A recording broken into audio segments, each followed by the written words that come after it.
So ఇప్పుడు మనం అనుకున్నట్టు సోషల్ మీడియానే అగైన్ మళ్ళీ ఒక 2 నెలల్లో 30 kgs 40 kgs డిక్రీజ్ అయిపోతారని కొంతమంది ఇంటర్వ్యూస్ ఇవ్వగానే పేషెంట్స్ అందరూ అట్రాక్ట్ అయిపోతున్నారు. ఎందుకు మీకు అంత తొందర ఎందుకు? ఇప్పుడు ఇన్ని ఇయర్స్ వెయిట్ లాస్ అవ్వలేదు కదా, సో 1 monthలోనే ఎందుకు లాస్ అవ్వాలనుకుంటున్నారు? అది కూడా అన్హెల్దీగా. అంటే మీరు క్రాష్ డైట్ చేసి వెయిట్ లాస్ అవుతున్నారు ఈ 2 months, తర్వాత ఎంతకాలం మెయింటైన్ చేయగలుగుతారు? దాని బదులు పోర్షన్ కంట్రోల్ ఇంటర్మిటెంట్ ఫాస్టింగ్ చేసుకొని స్లోగా రెడ్యూస్ అవ్వచ్చు కదా. అంటే అక్కడికి వెళ్ళి 1,00,000 రూపాయలు ఖర్చు పెడితేనే వెయిట్ లాస్ అయినట్ట. సో వాళ్ళు సరే వాళ్ళు అది కూడా చేస్తున్నారు, వెయిట్ లాస్ ఒక్కటే చేయకుండా మళ్ళీ స్కిన్లోకి వెళ్ళిపోతారు. అంటే ఇప్పుడు everybody is dermatologist and cosmetologist, ఎవరికి తగ్గట్టుగా వాళ్ళు ఇచ్చేస్తున్నారు. నిన్న ఒకటి చూసాను నేను వీళ్ళు, అందులో ఒక యాంకర్ తను ఒక క్లెన్జర్ గురించి చెప్తున్నారు. వెరీ రాంగ్ వేలో చెప్తున్నారు. అంటే అది ఆయన ఒపీనియనా లేదంటే ఆయన ఎక్కడన్నా చూసి నేర్చుకున్నారా, ఆయనకి ఎవరైనా చెప్పారా తెలియదు. ఇప్పుడు అతనికి ఒక 5 lakhs ఫాలోవర్స్ ఉన్నారు, అందులో ఒక 10,000 members అన్న ఫాలో అయినా నష్టమేగా. అబ్సల్యూట్లీ. దానికి ఎవరు రెస్పాన్సిబుల్? ఇతను వచ్చి అడగలేరు, మళ్ళీ ఇతనికి ఎవరు చెప్పారో వచ్చి అడగలేరు. అవును. సో అలా జనాలు ఏంటంటే అది చూసి ఇన్ఫ్లుయెన్స్ అయిపోయి వాళ్ళని వాళ్ళు సెల్ఫ్ ట్రీట్ చేసుకోవడము, లేదంటే ఇలాంటి రాంగ్ ప్లేసెస్కి వెళ్ళడము. ఓన్లీ 2-3 clinicsకి మనం పేపర్లో చూసాము. అవును. అలా తెలియని చాలా ఉన్నాయి. ఇప్పుడు మనకి శ్రీనగర్ కాలనీ నుంచి కొండాపూర్ స్టార్ట్ చేస్తే ఒక ఎవ్రీ 10 డర్మటాలజిస్టులకి ఒక 20 ఈ అనెథికల్ ప్రాక్టీస్ వాళ్ళు ఉన్నారు. ఓ మై గాడ్. సో అవన్నీ దాని మీద మా వాళ్ళు వర్క్ చేస్తున్నారు, అందరు డాక్టర్స్ కూడా ఎవరెవరు చేస్తున్నారు ఏంటి అనేది. సో చూద్దాం. అండ్ మోర్ ఓవర్ ఏంటంటే ప్రజలు ఎక్కువ అట్రాక్ట్ అయ్యేది ఎక్కడ అంటే, ఈ డాక్టర్ దగ్గరికి వెళ్తే ట్రీట్మెంట్కి ఇంత కాస్ట్ అవుతుంది, ఇక్కడికి వెళితే ఇంతే అవుతుంది, ఎందుకు ఇంత డాక్టర్ ఇంత ఎక్కువ కాస్ట్ ఎందుకు ఛార్జ్ చేస్తున్నారు అన్న పాయింట్లో చాలామంది కాంప్రమైజ్ అవుతారు. ఏంటంటే కాస్ట్ పాయింట్ ఆఫ్ వ్యూలో. సో ఒక్కొక్క చోట ఎందుకు ఎక్కువ ఉంటుంది, ఒక్కో చోట తక్కువ ఉన్న ప్లేస్లో మనం ఆలోచించాల్సింది ఏంటి యాక్చువల్లీ? సో ఇప్పుడు ఫర్ ఎగ్జాంపుల్ హెయిర్ ట్రీట్మెంట్ తీసుకున్నాం అనుకోండి, హెయిర్ గ్రోత్ ఇంజెక్షన్స్ ఉంటాయి, పిఆర్పి కానీ గ్రోత్ ఫ్యాక్టర్ ట్రీట్మెంట్స్ కానీ.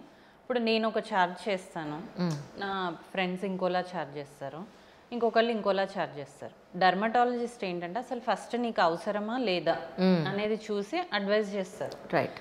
ప్రైస్ అనేది అందులో డిఫరెంట్ వేరియంట్స్ ఉంటాయి. ఇప్పుడు లేజర్ మెషిన్స్ లో కూడా 5 lakhs నుంచి స్టార్ట్ చేసి 50 lakhs వరకు మెషిన్స్ ఉంటాయి. అవును, 1 వరకు కూడా ఉంది. నేను ఏ మెషిన్ అయితే యూజ్ చేస్తానో దాన్ని బట్టి నేను ఛార్జ్ చేస్తాను. ఎగ్జాక్ట్లీ. వేరే వాళ్ళు తక్కువ కాస్ట్ ఇవి యూజ్ చేయొచ్చు. ఎనీవేస్ ఏ డర్మటాలజిస్ట్ ఏ మెషిన్ యూజ్ చేసినా మీకు 100% రిజల్ట్ రావడానికే చూస్తారు. అవును.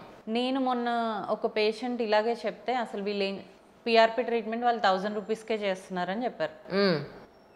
అసలు ఎలా పాసిబుల్? గ్రోత్ ఫ్యాక్టర్ ట్రీట్మెంట్ అనేది ఎలా 1000 రూపీస్కి పాసిబుల్ అని నేనే ఒక పర్సన్ అక్కడికి పంపించాను. నాకు నియర్ బై ఉంటారు, సో పంపించాను. ఏంటి అంటే వాళ్ళు పేషెంట్ దగ్గర శాంపుల్ కలెక్ట్ చేస్తున్నారు బ్లడ్, కానీ వాళ్ళు అసలు దాన్ని ఏమీ ప్రాసెసింగ్ చేయకుండా వాళ్ళకి నార్మల్ సెలైన్ ఇంజెక్షన్స్ చేస్తున్నారు. Oh my god. Normal saline injection ఏముంది, 10 రూపీస్ పెడితే బాటిల్ వస్తుంది. ఎగ్జాక్ట్లీ. 10 ml ఇంజెక్ట్ చేసి పంపించేస్తున్నారు. అదేంటి? అది ఎలా తెలుస్తుంది పేషెంట్కి? తెలియదు. ఇలా ఉన్నారు బయట. ఏది నేను అనేది, అది ప్రాసెస్ ఏంటి యాక్చువల్లీ? ప్రాసెస్ ఏంటంటే జనరల్గా మీ బ్లడ్ శాంపుల్ కలెక్ట్ చేసి దాని నుంచి మనం ప్లాస్మా సపరేట్ చేయాలి. దానికి ఒక మెషిన్ ఉంటుంది ఆ సపరేషన్కి. తర్వాత దాన్ని మనం స్టెరైల్గా ఉంచాలి. ఉంచి మళ్ళీ పేషెంట్ స్కాల్ప్ అంతా క్లీన్ చేసి మనం ఎక్కడెక్కడైతే థిన్నింగ్ ఆఫ్ హెయిర్ ఉందో అక్కడ ఇంజెక్ట్ చేయాలి. సో మనం యూజ్ చేసే కిట్స్ ఒక ప్రైస్ ఉంటుంది, స్టార్టింగ్ ఫ్రమ్ 2000 నుంచి 10,000 వరకు కూడా ఉంటుంది. అవును, నేను కూడా మీ దగ్గర 3-4 సార్లు తీసుకున్నాను కదా. సో దాన్ని బట్టి నేనే కిట్ కొనుక్కున్నాను, దాన్ని బట్టి నేను ఛార్జ్ చేస్తాను. అసలు ఎలా వీళ్ళు ఇంత తక్కువ ప్రైస్కి ఎలా చేస్తున్నారు అని నేను పంపిస్తే జరిగింది ఇది. సో అక్కడ ప్రాసెసే చేయట్లేదు, ప్రాపర్ ట్రీట్మెంటే లేదు అసలు అక్కడ. మన ఇండైరెక్ట్గా అసలు జనాలకు తెలియకుండా మోసమే ఇక్కడ జరిగేది. సో ఇప్పుడు చాలా మంది అడిగే క్వశ్చన్ ఏంటంటే, మేము అక్కడ కొన్ని ట్రీట్మెంట్స్ చేయించుకున్నాము, ఇప్పుడు పిఆర్పి అంటే ఇలా చెప్పాను నేను ఎక్స్ప్లెనేషన్, ఇలా కొన్ని ఫేషియల్స్ చేయించుకున్నాను, అక్కడ చాలా తక్కువకి చేశారు, లేదంటే నేను ఒక 1 lakh వేరే దానికి కడితే ఇది కాంప్లిమెంటరీగా ఇచ్చారు నాకు, నాకేం సైడ్ ఎఫెక్ట్స్ రాలేదు, కానీ నేను మీ దగ్గరికే ఎందుకు రావాలని అడుగుతూ ఉంటారు అందరు. నేను అనేది ఏంటంటే ఇప్పుడు కొన్ని ట్రీట్మెంట్స్కి సైడ్ ఎఫెక్ట్స్ రావు, అలా అని దానివల్ల యూజ్ కూడా ఉండదు. ఇప్పుడు మీరు 10,000 పెట్టి ఒక దగ్గర ట్రీట్మెంట్ చేసుకుంటున్నప్పుడు మీకు ఏదో ఒక యూజ్ ఉండాలి. ఎందుకు అన్నెసెసరీగా మీరు స్పెండ్ చేయడం అనేది? ఇప్పుడు హైడ్రా ఫేషియల్ ఉంటుంది, అది ఎవరు చేసినా కూడా దానికి సైడ్ ఎఫెక్ట్స్ రావు, కానీ నీకు చేయాలా వద్దా, చేయాలంటే ఏంటి కండిషన్స్ అనేది ఎవరికి తెలుస్తుంది? అసలు నీ స్కిన్ ఏంటి అని తెలిసిన వాళ్ళకి తెలుస్తుంది.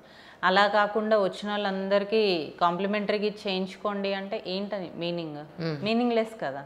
సో మీ స్కిన్ని అండర్స్టాండ్ చేసుకొని దానికి ఏ ట్రీట్మెంట్ చేయాలి, ఏం చేస్తే సైడ్ ఎఫెక్ట్స్ రావు, ఇలా చేసుకొని లాంగ్ టర్మ్లో సైడ్ ఎఫెక్ట్స్తో వచ్చే వాళ్ళు కూడా ఉన్నారు.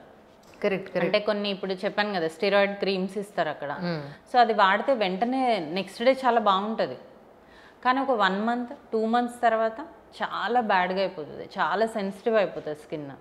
సో దానికి ఎవరు అప్పుడు వెళ్ళి మీరు అడగలేరు కదా. సో మీ స్కిన్ని అండర్స్టాండ్ చేసుకొని ఇప్పుడు స్కిన్లో ఇన్ని లేయర్స్ ఉంటాయి, దానికి ఇలా ట్రీట్ చేస్తే ఇలా అవుతుంది అనేది మేము 10 years చదివితే ఆ స్టేజ్కి వచ్చాం. కరెక్ట్. సో అలాంటి వాళ్ళ దగ్గరికి వెళ్తే మీ స్కిన్ ప్రొటెక్టివ్గా ఉంటుంది. Ultimately experience matters. ఇప్పుడు వాళ్ళేంటి ఆటోస్ పైన లేదంటే ఎక్కడో ఫ్లెక్సీస్ పెట్టడము, అంటే 999కి మేము పిఆర్పి చేసేస్తాం, అవును, లేదంటే 999కి ఫేషియల్స్ చేసేస్తాం అనగానే జనాలు అందరూ వెళ్ళిపోతున్నారు.